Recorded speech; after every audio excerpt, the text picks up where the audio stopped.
देश से इस वक्त एक बड़ी खबर आ रही है। वहां पर उपचुनाव के जो रुझान है वहां सामने आ गए। 9 सीटों पर आपको फटाफट से बता दें, करहल से समाजवादी पार्टी पीछे चल रही है। यहां 9 सीटों में से आपको बता दें कि 6 सीटों पर अब तक ये दिखाई दे रहा था कि बीजेपी आगे चल रही है और 3 पर पीछे चल रही है, 3 पर आगे चल रही है समाजवादी पार्टी।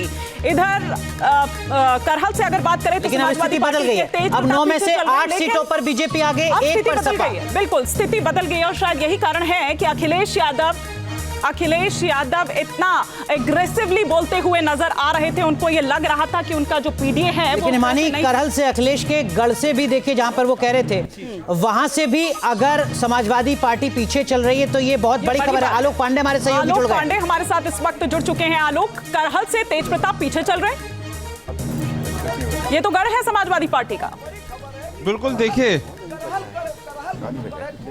देखिए, करहल में पीछे जाने का ही मतलब अपने आप में है कि वो एक बहुत ही चौंकाने वाला रुझान सामने आ रहा है। 9 सीटों के इन उपचुनाव को लेकर के करहल में जिस तरीके से पीछे समाजवादी पार्टी हुई है, अपने आप में इस वक्त की बहुत बड़ी खबर है।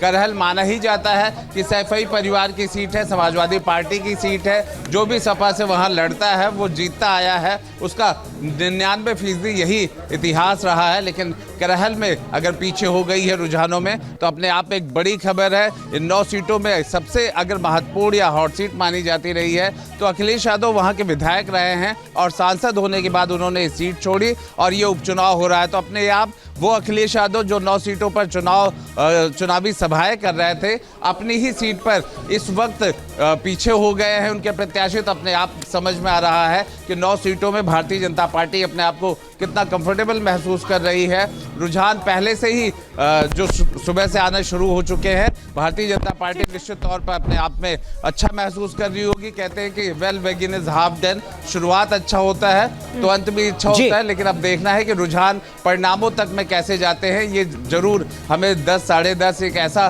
समय होता है जहां पे लगभग तय होने लगता है। देश से इस वक्त एक बड़ी खबर आ रही है। वहां पर उपचुनाव के जो रुझान है वहां सामने आ गए। 9 सीटों पर आपको फटाफट से बता दें, करहल से समाजवादी पार्टी पीछे चल रही है। यहां 9 सीटों में से आपको बता दें कि 6 सीटों पर अब तक ये दिखाई दे रहा था कि बीजेपी आगे चल रही है और 3 पर पीछे चल रही है, 3 पर आगे चल रही है समाजवादी पार्टी।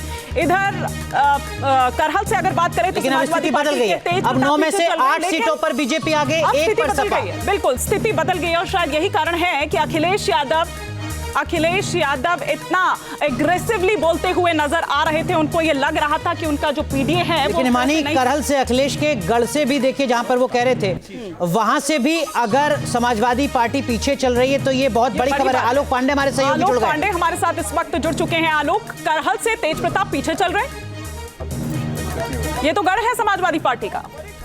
बिल्कुल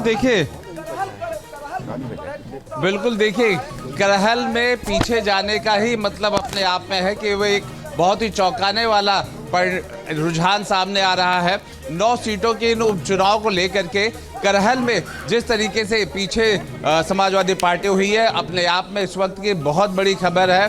करहल माना ही जाता है कि सैफई परिवार की सीट है, समाजवादी पार्टी की सीट है। जो भी सपा से वहां लड़ता है वो जीतता आया है, उसका 99% यही इतिहास रहा है। लेकिन करहल में अगर पीछे हो गई है रुझानों में तो अपने आप में एक बड़ी खबर है। इन 9 सीटों में सबसे अगर महत्वपूर्ण या हॉट सीट मानी जाती रही है तो अखिलेश यादव वहां के विधायक रहे हैं और सांसद होने के बाद उन्होंने सीट छोड़ी और ये उपचुनाव हो रहा है। तो अपने आप वो अखिलेश यादव जो 9 सीटों पर चुनावी सभाएं कर रहे थे, अपनी ही सीट पर इस वक्त पीछे हो गए हैं उनके प्रत्याशी। तो अपने आप समझ में आ रहा है कि 9 सीटों में भारतीय जनता पार्टी अपने आप को कितना कंफर्टेबल महसूस कर रही है। रुझान पहले से ही जो सुबह से आना शुरू हो चुके हैं। भारतीय जनता पार्टी निश्चित तौर पर अपने आप में अच्छा महसूस कर रही होगी। कहते हैं कि well begin is half done, शुरुआत अच्छा होता है तो अंत भी अच्छा होता है। लेकिन अब देखना है कि रुझान परिणामों तक में कैसे जाते हैं। ये जरूर हमें 10 साढ़े 10 एक ऐसा